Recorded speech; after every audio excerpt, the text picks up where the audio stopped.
በኢትዮጵያ የሴፍቲኔት ፕሮግራም መቋረጥ በግጭትና በነዳጅ ዋጋ መናር ሳቢያ የተከሰተውን የምግብ እጥረት ቀውስ እያባበሰው መሆኑ ተመላከተ። የረሃብ ቅድመ ማስጠንቀቂያ ሲስተም ኔትወርክ ባወጣው አዲስ ሪፖርት በአብዛኛው የኢትዮጵያ ክፍሎች ከጥር ወር ጀምሮ የሴፍቲኔት ፕሮግራም ድጋፍ መቋረጥ ተረጂ ቤተሰቦች የሚያገኙትን ወሳኝ ድጋፍ እንዳያገኙ ማድረጉን አስጠንቅቋል። ሪፖርቱ ግጭቶች፣ የነዳጅ ዋጋ መናርና የሰብአዊ እርዳታ አቅርቦት መስተጓጎል በኢትዮጵያ ውስጥ ከፍተኛ የምግብ ዋስትና እጥረት እያባበሰ መሆናቸውን ገልጾ በአንዳንድ አካባቢዎች ያለው ከፍተኛ ረሃብ እስከ መስከረም 2019 ዓ.ም ድረስ ሊቀጥል እንደሚችል አመልክቷል። ተቋሙ ይፋ ያደረገው ከሚያዝያ እስከ መስከረም 2026 የሚሸፍነው የኢትዮጵያ የምግብ ዋስትና ሁኔታ ሪፖርት ከኢትዮጵያ ግዙፍ የማህበራዊ ድጋፍ እቅዶች አንዱ የሆነውን ሴፍቲኔት መርሃ ግብር ከጥር 2026 ጀምሮ በአብዛኛው የሀገሪቱ ክፍሎች የህዝብ ስራዎች በመቋረጣቸው ምክንያት ከፍተኛ መስተጓጎል እንደገጠመው አመልክቷል።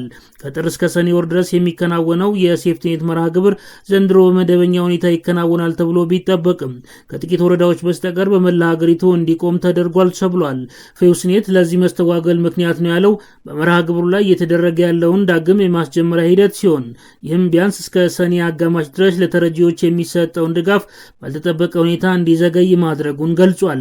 እንደ ሪፖርቱ ከሆነ ድጋፉ በኦሮሚያ ክልል ምስራቅ ሐረርጌ፣ በምስራቅ ቦረና፣ ምስራቅ ባሌና ቦረና ዞኖች ውስጥ ባሉ የተመረጡ ወረዳዎች ብቻ እየደረሰ ሲሆን ቀጥታ ድጋፍ ለሚያገኙ ተረጂዎች የሚሰጠው ድጋፍም ሳይቋረጥ ቀጥሏል። ይሁን እንጂ በምስራቅ ሐረርጌ ቆላማ አካባቢዎችና በጋምቤላ የሚገኙ አዲስ የገቡ የደቡብ ሱዳን ስደተኞች ዘንድ ያለው አሳሳቢ ደረጃ ረሃብ እንደሚቀጥል እንዲሁም በትግራይ፣ አማራ፣ አፋር፣ ኦሮሚያና ሶማሌ ክልሎች አንዳንድ አካባቢዎች የከፋ የምግብ እጥረትን እንደሚኖር ሪፖርቱ አስጠንቅቋል። ይህ ሪፖርት ተቋሙ ቀደም ሲል ጥር 2017 ዓ.ም ካወጣው መሰል ማስጠንቀቂያ ጋር የሚገጣጠም ሲሆን በወቅቱ እስከ 2018 ዓ.ም አጋማሽ ድረስ ከ15 እስከ 15.9 ሚሊዮን የሚደርስ ህዝብ ከጠቅላላው ህዝብ እስከ 10 እስከ 15 በመቶ ለከፋ ቀውስ ወይም ለአስቸኳይ ደረጃ የምግብ ዋስትና እጥረት ይጋለጣል ሲል መተንበዩ ይታወሳል።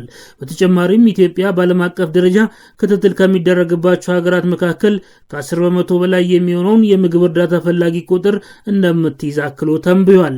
እንደ ኢትዮጵያ የጥር 2018 ዓ.ም የሎጂስቲክ ክላስተር መረጃ ግጭቶች፣ የአየር ንብረት መዛባትና የበሽታ ወረርሽኞች መፈናቀልን ማስከተላቸው መቀጠሉ አዲስ የወጣው የፌውስኔት ሪፖርት ቀደም ሲል የነበሩ ግምቶችን የሚያጠናክር ሲሆን ለቤተሰቦች የምግብ አቅርቦት መመናመን፣ የነዳጅና የመሰረታዊ ምግቦች ዋጋ መጨመር፣ ከግጭት ጋር ተያይዞ መስተጓጉሎችና የህዝቡን የመግዛት አቅም መዳከም እንደ ምክንያት ጠቅሷል።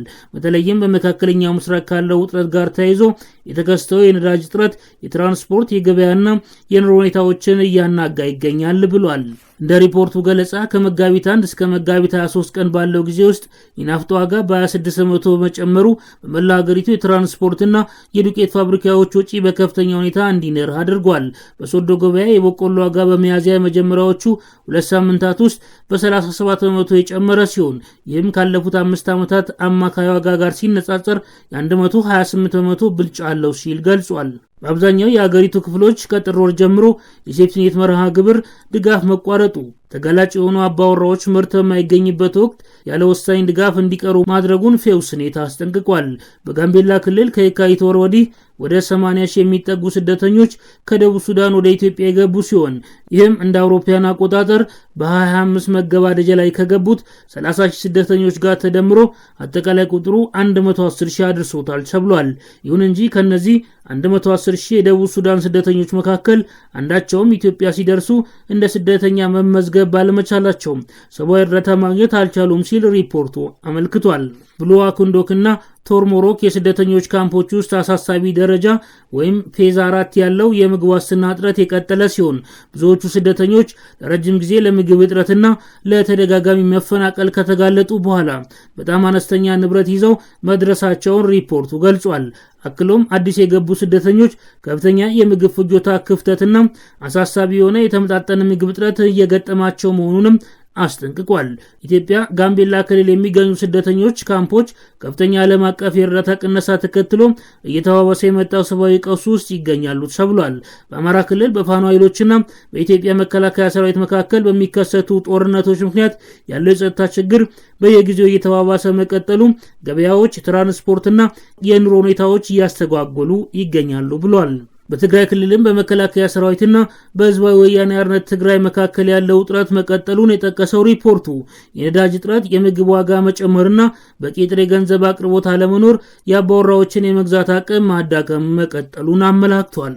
ከኢትዮጵያ ግዙፍ የምግብ እርዳታ ፕሮግራሞች አንዱ የሆነው የጋራ የአደጋ ጊዜ ክንውን ፕሮግራም በሚቀጥሉት ጥቂት ወራት ውስጥ የእርዳታ አቅርቦቱን መቋረጥ ሊያጋጥመው እንደሚችል ያስጠነቀቀ ሲሆን ይህም በአሁኑ ወቅት የምግብ ድጋፍ በማግኘት ላይ የሚገኙ ወደ 3 ሚሊዮን ገደማ ሰዎች ተጠቃሚነት ሊያቋርጥ እንደሚችል አመልክቷል። ሪፖርቱ አክሎም በመካከለኛ ምስራቅ ባለው ውጥረት ምክንያት የኢትዮጵያ የማዳበሪያ አቅርቦት ከመጪው የመኸር እርሻ ወቅት በፊት ሊስተጓጎል እንደሚችል አስጠንቅቋል። የኢትዮጵያ መንግስት በተደጋጋሚ ራሳችንን ችለን ስንዴ ወደ ውጭ ኤክስፖርት እያደረግን ነው ብሎ ቢናገርም በአገር ውስጥ ያለው እውነታ ግን ከዚህ በተቃራኒ ሆኖ ታይቷል።